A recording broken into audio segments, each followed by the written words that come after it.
Space X అధినేత Elon Musk అంగారక గ్రహంపై మానవ నివాసాలను ఏర్పాటు చేయాలని చూస్తుంటే డీప్ అనే సంస్థ మాత్రం భూమిపై ఇంకా అన్వేషించని 80% పైగా ఉన్న సముద్ర గర్భాన్ని మానవాళికి రెండో శాశ్వత నివాసంగా మార్చాలని ప్రయత్నిస్తోంది.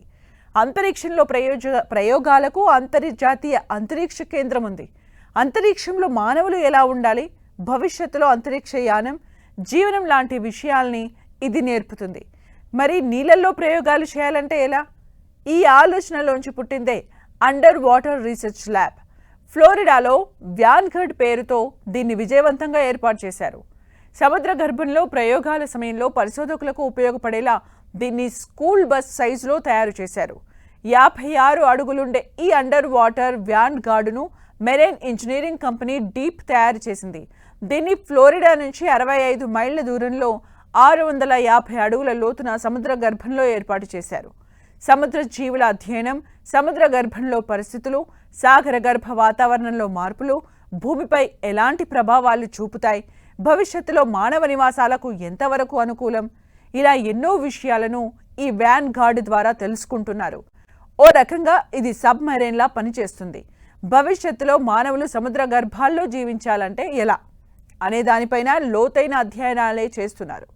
ఇది భవిష్యత్తులో మనిషి నింగి నేలపైనే కాకుండా సముద్రంలో కూడా ఎలా నివాసించాలనేది నేర్పుతుంది. ఈ వ్యాన్గార్డ్ నిర్మాణానికి 18 నెలల సమయం పట్టింది.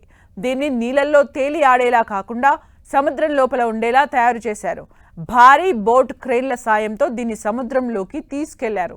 పసుపు రంగులో మెరిసే ఈ వ్యాన్గార్డ్ లోపల మనిషి కొన్ని రోజుల పాటు బయటకు రాకుండా లోపలే జీవించేలా వసతులు ఏర్పాటు చేశారు. నేలపై ఎలాగైతే స్వేచ్ఛగా తిరగగలడో అదే తీరున సముద్ర గర్భంలోనూ ఈ వ్యాన్గార్డ్ లోపల ఆక్సిజన్ సౌకర్యంతో ఉండగలడు.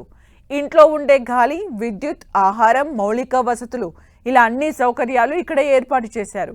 నీటి అడుగున మనుషులు జీవించగలిగితే భవిష్యత్తులో ఓషన్ సిటీస్ కూడా ఏర్పాటు చేసుకోవచ్చు. అప్పుడు మనిషి కూడా చేపల జలజీవి అవుతానడంలో ఆశ్చర్యమేమీ ఉండదు. కేవలం సైంటిస్టుల కోసమే కాకుండా భవిష్యత్తులో సముద్ర గర్భంలో ఉండాలనుకునే పర్యాటకుల కోసం, అలాగే సముద్రంలో చమురు, గ్యాస్ పైప్ లైన్లను పరిశీలించే ఇంజనీర్ల కోసం కూడా దీన్ని ఉపయోగించనున్నారు.